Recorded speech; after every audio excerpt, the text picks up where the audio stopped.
There is a cursed number in the world of finance, a number that shines like gold, looks like a blessing, is celebrated like a trophy, but actually acts like a landmine buried on the path to your success, waiting for just one false step to blow up everything you have built.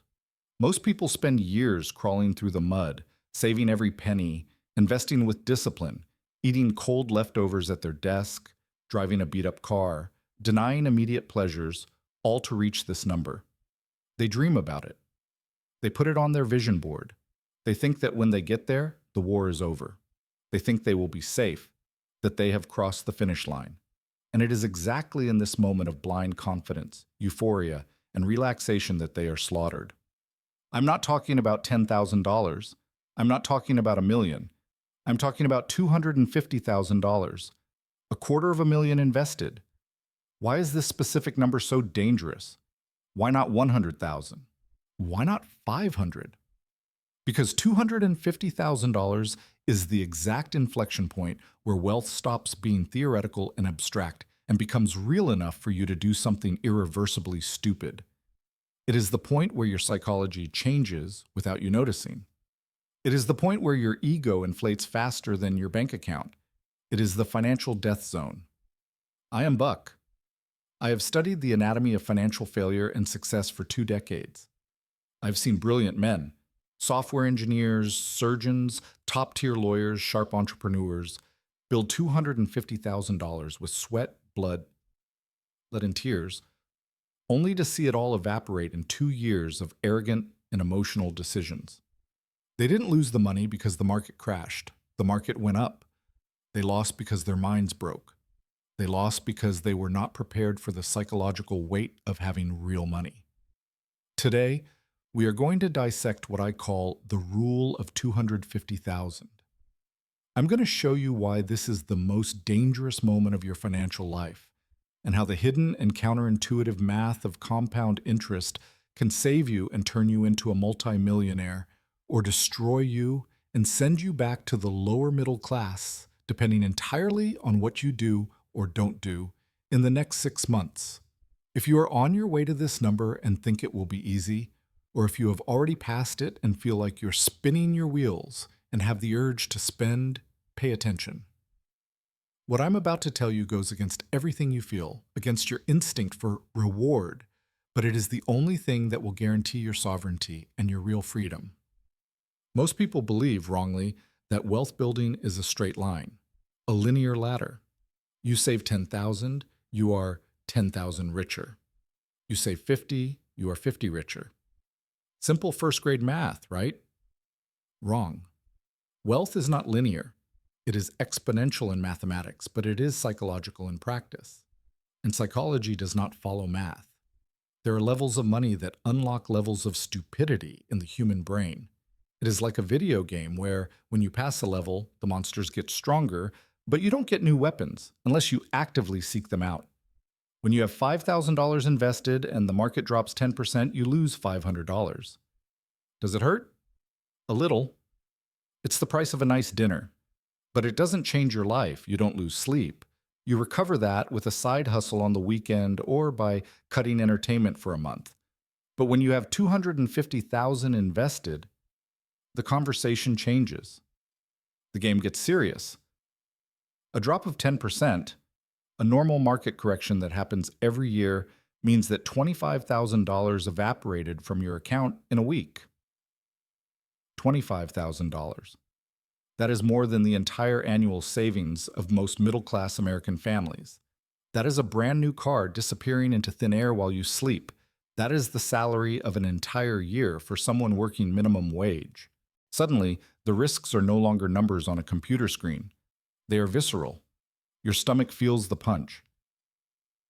Fear enters the room and sits in the chair. You start to sweat cold. And when fear enters, logic goes out the window. You sell at the bottom, you panic, you destroy the long-term strategy to alleviate short-term pain. But the fear of loss is not the biggest enemy here. Fear, at least, makes you cautious. The biggest enemy, the silent killer of fortunes, is the opposite of fear. It is the arrival illusion. It is greed disguised as deserving.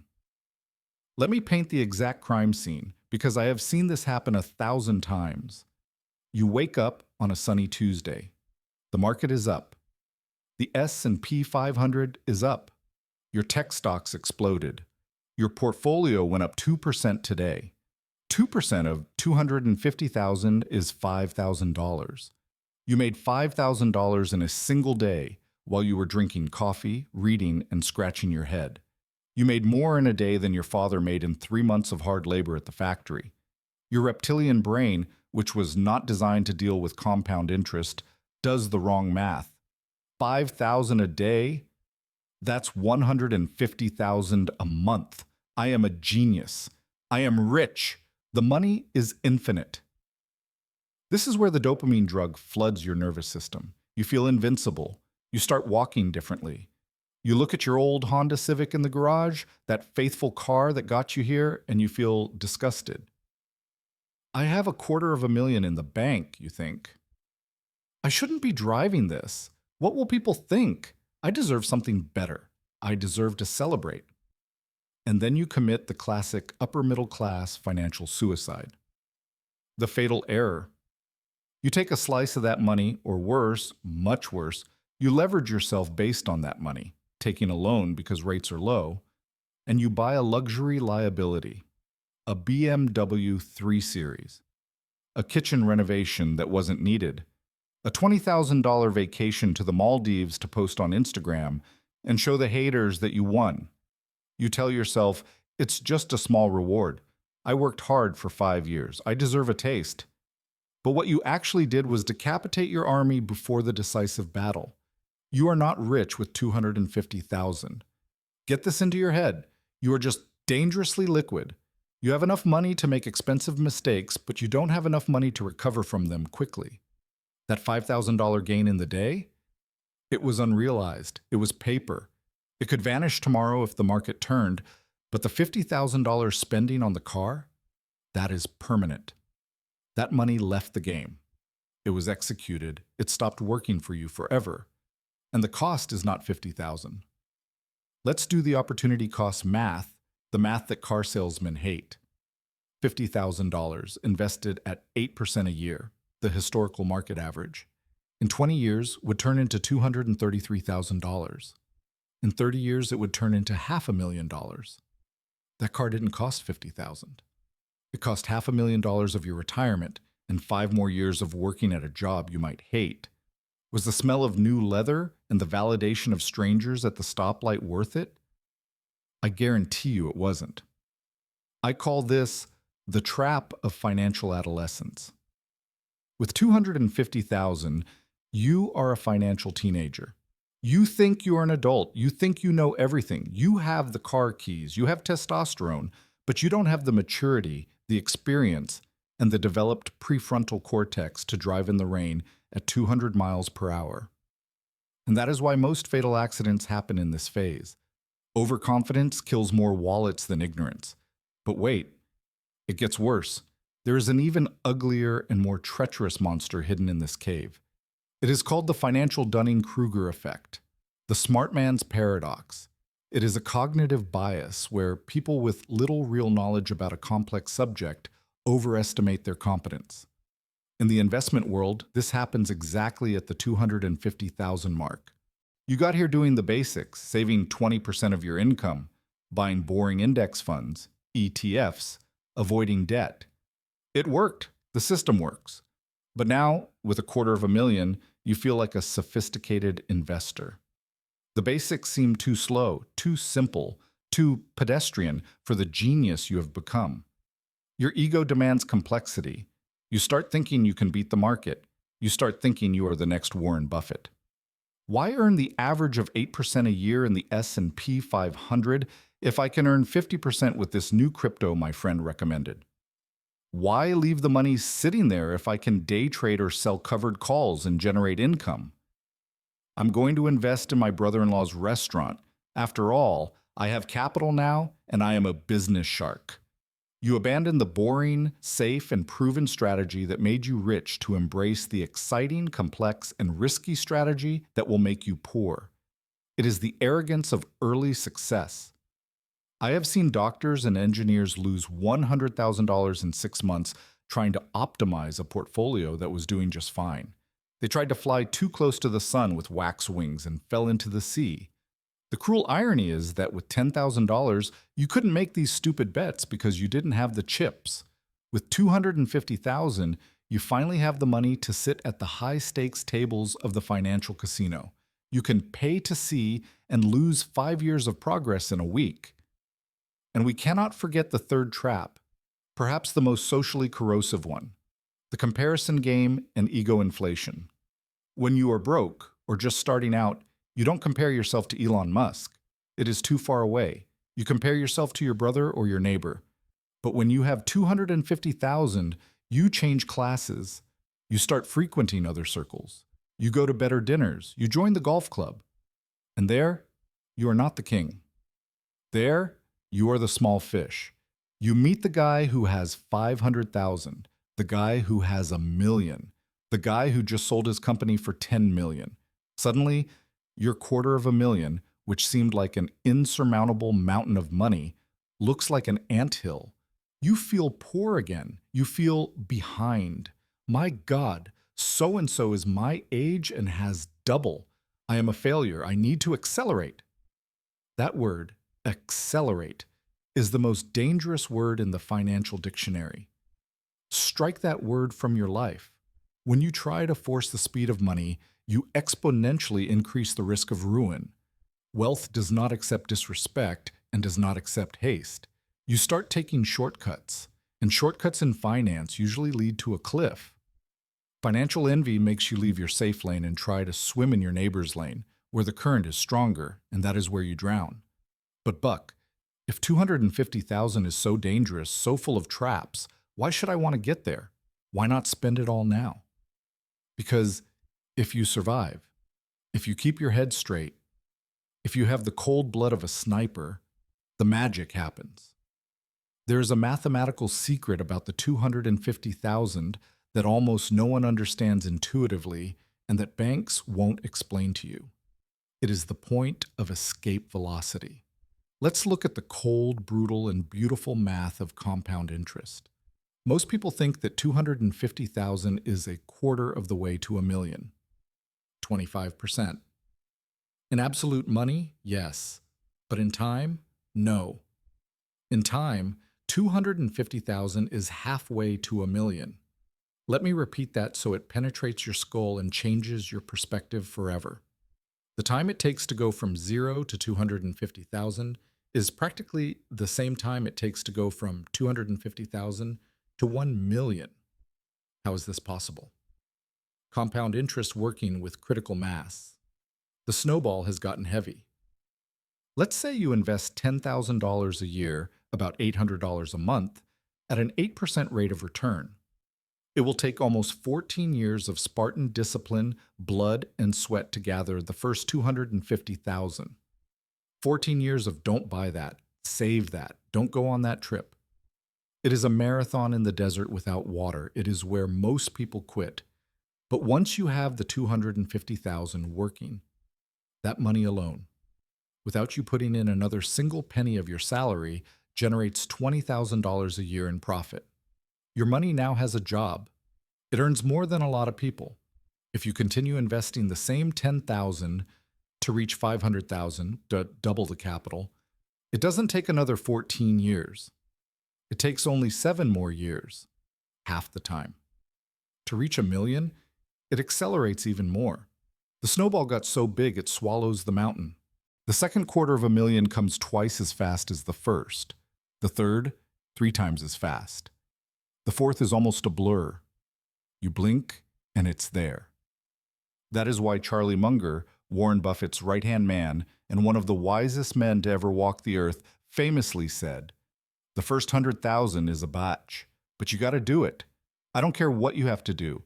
If it means walking everywhere and not eating anything that wasn't purchased with a coupon, find a way to get your hands on the first 100,000.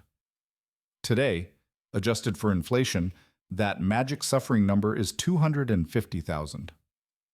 This is the secret the rich know and you don't. Difficulty is not linear. The beginning is the hardest, slowest, most boring, and most painful part.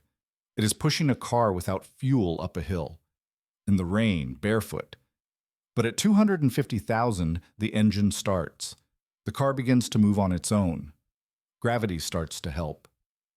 And it is exactly at this moment, when the car starts to gain speed and you feel the wind on your face, that most idiots take their hands off the wheel to take a selfie, to celebrate, and crash into the wall. They see the money growing fast and think, I can spend a little. It won't be missed. They kill the goose that lays the golden eggs just when it started laying eggs every day. Every dollar you spend at this stage is not just a dollar. It is an elite soldier you dismissed before the final battle. You interrupt the acceleration cycle. You pull the handbrake on the ascent. Beyond the math, something else changes at this level. Something money doesn't buy directly, but provides. Options and sovereignty. With 250,000, you can't retire and go to the beach to drink coconut water. Forget that. You still need to work, but you gain the superpower to say no.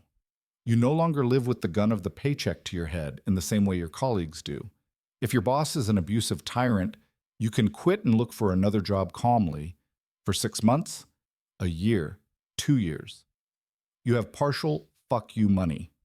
If a risky business opportunity appears but with high potential, you can try it without fear of starving. If you need to move cities to take care of your parents, you can. This is what I call partial sovereignty. You are not yet the emperor, but you are no longer a slave chained in the hold of the ship, rowing to the sound of the whip. You are on the deck. You breathe fresh air. You see the horizon. And this feeling of freedom is intoxicating and extremely dangerous. Many confuse having options with having infinite options. They quit their jobs too soon, the so-called barista fire. They stop investing. They relax. Oh, I already have $250,000. I can take it easy now. No, now is not the time to take it easy. Now is the time to floor the accelerator, because now the wind is at your back. If you maintain the intensity of work and saving that got you here, combined with the brute force of compound interest that now works in your favor, you compress time. You turn decades of work into years of freedom.